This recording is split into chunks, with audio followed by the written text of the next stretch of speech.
감독이 맨유에서 잔류가 확정되다 보니까 여러 가지 이야기들을 하고 있는데 아무래도 다소 의기양양한, 그리고 맨유에게 서운한 감정이 남아있는지 맨유를 약간은 비꼬는 인터뷰를 좀 하고 있어요. 어제 어떤 얘기를 했냐면 맨유가 나에게 잔류를 요청하기 위해서, 나를 붙잡기 위해서 이비자까지 날라왔다 라는 이야기를 했어요. 기사를 조금 더 자세하게 읽어보면 테나하 감독이 네덜란드의 TV 채널 NOS라는 곳에서 최근에 이제 유로 기간이다 보니까 패널로 나가거든요. 그런데 여기서 내가 이비자에서 휴가를 보내는 동안 맨유의 경영진 이네오스 쪽에서 나를 찾아왔습니다. 그리고 내 문 앞에 나타나서 나와 함께하고 싶다고 이야기를 했습니다. 그러니까 마치 맨유가 테나하 감독에게 매달렸다는 뉘앙스처럼 이야기를 하고 있는 거죠. 그러면서 이제 어떤 얘기를 했냐면 맨유가 투엘과 이야기를 나눴다고 나에게 알려줬지만 결국에는 맨유가 이미 최고의 감독 테나하가 있다는 결론에 이르렀다고 이야기를 했습니다. 그래서 맨유가 사실은 투엘 감독뿐만 아니라 여러 감독의 이야기가 나왔었죠. 맥케나라던가 데제르비라던가 등등등 여러 감독들의 이름이 나왔었는데 감독 후보도 한 명씩 사라지고, 그리고 본인들의 이 후보 명단에 마땅한 감독이 없다 보니까 포체티노 등등등 나왔지만 만족스럽지가 않았잖아요. 그러다 보니까 결국에는 테나하 감독에게 다시 돌아간 건데, 결국에는 이게 오히려 테나하 감독이 약간은 갑의 입장이 좀 되는 거라서 테나하 감독이 맨유가 나를 유임시키기 위해서, 나에게 이제 매달리기 위해서 이비자까지 찾아와서 휴가를 보내고 있는데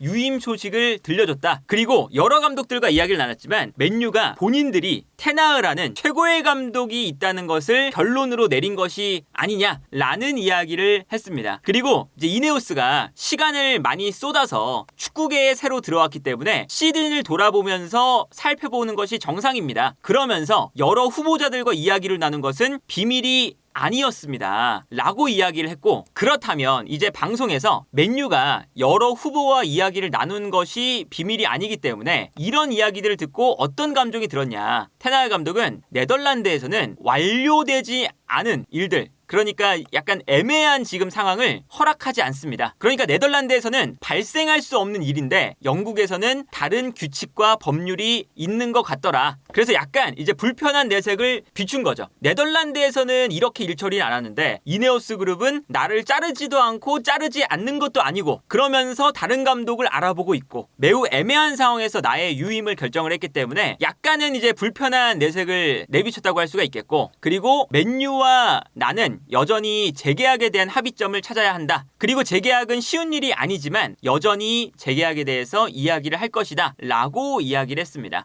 잔류가 확정되다 보니까 조금은 이제 의기양양한 이런 인터뷰들이 있는 건데, 사실 테나하 감독이 FA컵을 지난 시즌에 우승했고 그 지난 시즌에는 리그컵을 우승했지만 모든 매체에서 맨유가 테나하 감독의 심지어 FA컵 결승전 전에 나왔었죠. 우승과 관계없이 우승을 하더라도 다시금 제로 베이스부터 테나하 감독을 평가를 할 거다. 그런 다음에 테나하 감독 체제에서의 2년 2시즌 동안의 성적이 마음에 든다면 유임을 하고 그렇지 않다면 경질을 할 것이다 라는 거였는데, 사실 맨유가 더 좋은 감독의 매물이 있었다면 테나하 감독을 경질했을 것 같거든요. 그런데 테나하 감독이 결국에는 맨유가 마땅한 감독을 찾지 못하고 그러다 보니까 이제 남게 된 흐름이 있는 건데, 이게 사실 테나하 감독을 이네오스 그룹이 완벽하게 신뢰를 했다거나 테나하 감독이 너무 잘해서 테나하 감독을 어쩔 수 없이 유임을 시킬 수밖에 없었다거나 그런 건 아니거든요. 이제 이네오스 그룹도 테나하 감독을 다음 시즌이 되면 계속 평가를 할 거고, 좋은 감독 매물이 나오면 테나하 감독을 언제든 경질할 만한 틈을 좀 볼 거예요. 그렇기 때문에 테나하가 이렇게 이제 의기양양해서 나에게 매달리기 위해 이렇게 이비자까지 맨유에 보드진이 찾아왔다. 그리고 맨유가 결국에는 여러 감독을 알아보다가 이미 최고의 감독이 팀에 있다는 것을 깨달았다 라는 이제 이런 의기양양한 인터뷰가 오히려 이제 다음 시즌은 테나하 감독이 변명할 거리가 좀 없거든요. 부상자가 많았던 지난 시즌 그리고 지지난 시즌에 이제 비해서 어쨌든 부상자가 다시금 돌아오는 거고, 그리고 테나하 감독이 부상자가 있을 때도 부상자가 있는 것을 감안하더라도 너무 못하긴 했어요. 지난 시즌에 리그 8위, 그러니까 프리미어 리그가 시작된 이후 1992년 이후에 맨유가 최하위 성적을 기록을 했고, 그리고 맨유가 이 마이너스 득실차를 보여준 건 맨유가 과거에 강등을 당했던 시즌, 그 시즌 이후에는 마이너스 득실차가 처음이거든요. 그리고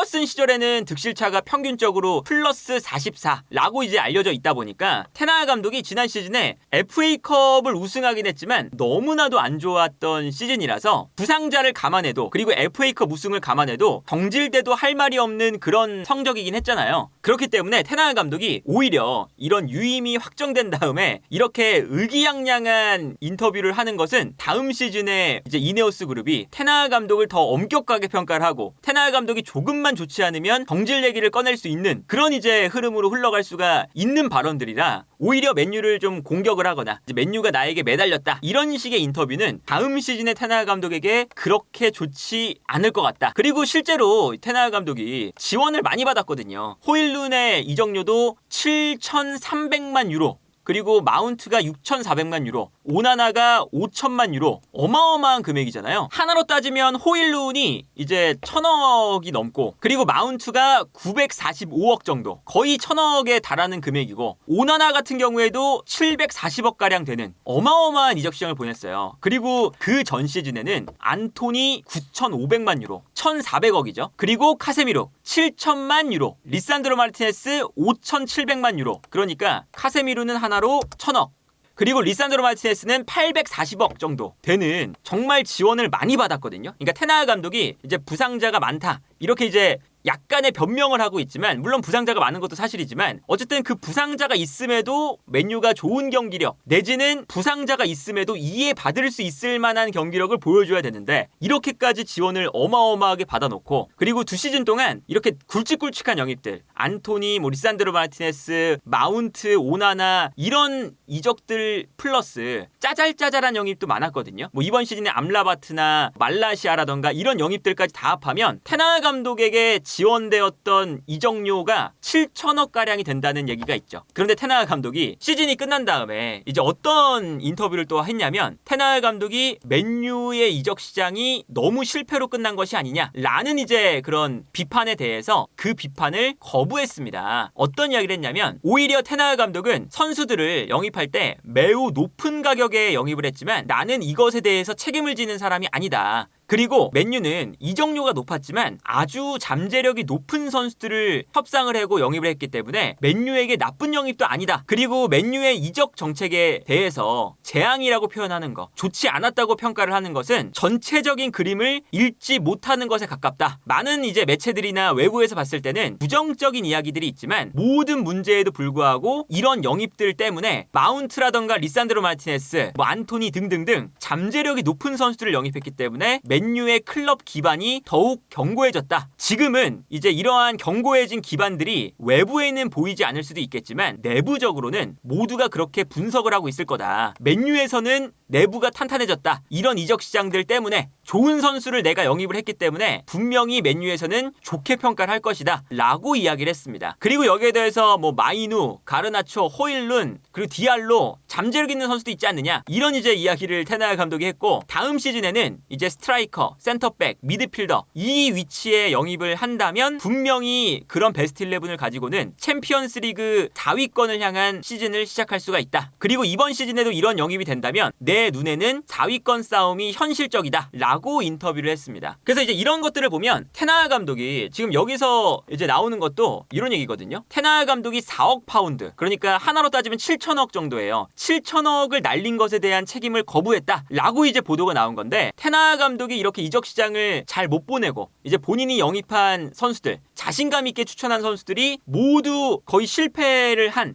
그리고 성공이라고 보기에는 호일룬이라던가 리산드로 마르티네스는 부상으로 못 나온 기간도 있고 약간 애매해요. 오나나 같은 경우에는 이제 어느 정도 보여주긴 했지만 그래서 전체적으로 봤을 때 테나하 감독이 이렇게 의기양양하게 인터뷰할 때가 아니다. 다만 이제 테나하 감독이 요청하고 있는 스트라이커 자리라던가 미드필더 자리 그리고 수비 라인에 영입이 된다면 다음 시즌의 맨유가 스쿼드적으로는 나쁘지 않습니다. 특히나 이제 바이에른 뮌헨에서 떠날 것 같은 얘기가 나오고 있는 더리우트의 영입 얘기가 나오고 나오고 있잖아요. 더리우트도 이제 아약스 시절에 테나하 감독이 아주 잘 썼던 수비수이기도 한데 더리우트가 영입이 된다면 바란이 나간 자리에 그리고 카세미루가 나간 자리에 마이누를 보좌해줄 수 있는 조금 더 수비적인 선수가 영입이 된다면 더욱더 맨유가 좋은 퍼포먼스가 나올 것 같긴 해요. 예를 들면 이런 거죠. 이제 테나하 감독이 리산드로 마르티네스가 있을 때 보여줬던 후방 빌드업 전략, 전체적인 전략은 이 리산드로 마르티네스가 테나하 감독의 아이덴티티나 마찬가지거든요. 루크쇼가 약간 올라갈 때 리산드로 마르티네스가 약간 빠져주면서 3백을 만듭니다. 그러면 이제 더리우트가 영입됐을 때는 더리우트를 중심으로 달로, 리산마 이렇게 3백이 형성이 되겠죠. 그러면 루크쇼가 좀 올라가서 공격을 도와줄 수도 있고 가운데로 들어와주면서 이제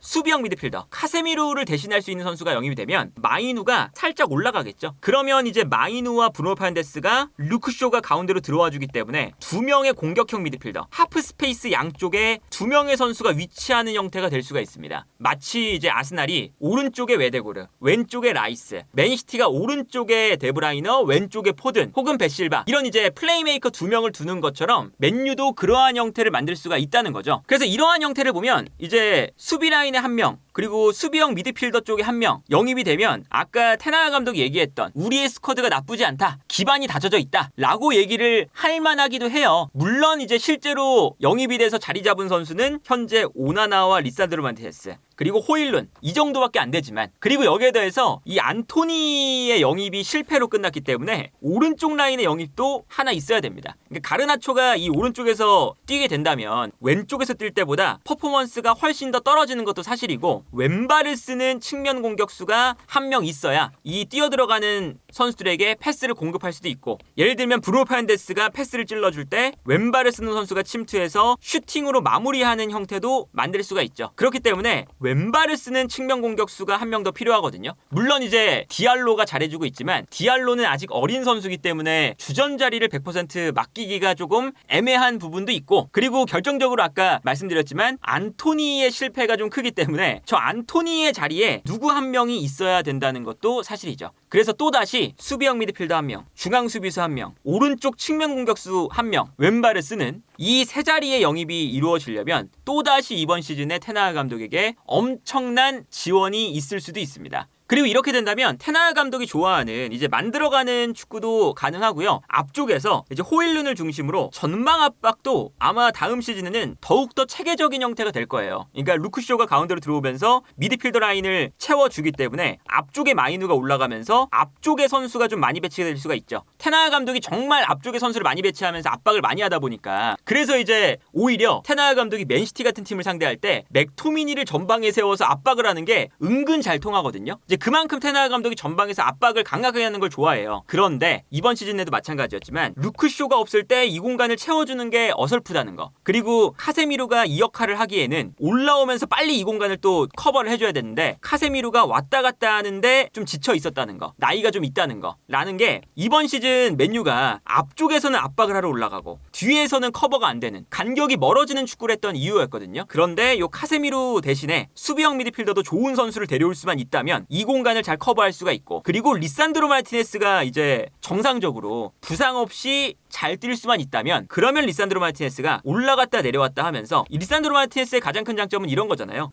올라오면서 저돌적인 수비를 해주고 여기서 이제 수비 라인과 미드필더 라인의 간격을 좁혀주는 역할 이 역할이 된다면 맨유가 다음 시즌에 라인을 올려서 공격적인 압박을 하는 것도 더욱더 퀄리티가 좋아지겠죠. 그러다 보니까 이제 다음 시즌에 테나하 감독이 이렇게 자신감 있게 이야기를 하는 건 어쨌든 부상에서 돌아오는 선수들 그리고 맨유가 어쨌든 유임을 해놓은 상태에서 수비 라인에 한 명, 수비형 미드필더에 한 명, 그리고 공격 라인에 한 명 이렇게 영입을 해줄 예정이라서 본인이 요청하는 포지션에 분명히 발전이 더 있을 거거든요. 그러면 테나하 감독이 이제는 FA컵 우승을 하지 않았느냐 이런 이제 이야기를 한다거나 아니면 맨유가 이미 최고의 감독을 영입하지 않았느냐 이런 이제 이야기를 의기양양하게 했던 것만큼의 성적을 맨유에서도 좀 보여줘야 되지 않을까. 그리고 이제 지금은 맨유가 데려올 수 있는 감독이 별로 없기 때문에 테나하 감독의 유임을 이제 해 나가는 건데 때문에 다음 시즌에는 또 테나하 감독이 약간 흔들릴 때 좋은 감독이 매물로 나올 수도 있고 여러 가지 이제 가능성이 있다 보니까 테나하 감독도 이제 이번 시즌에 유임이 됐다고 해서 마음을 놓으면 안 되고 계속 긴장감 있는 상태로 다음 시즌도 가야 되지 않을까. 그리고 그래야 이제 더 성적도 좋아지고 약간의 긴장감이 있어야 결국에는 테나하 감독도 더 좋은 전술을 고민을 많이 하고 퍼포먼스도 좋아지잖아요. 이제 그렇기 때문에 다음 시즌에는 이제 맨유가 어떻게 변할지 모르겠지만 테나하 감독의 자신감만큼 맨유가 좋은 축구를 보여줄 수 있을지가 정말 궁금해지는 시즌이 아닐까 하네요.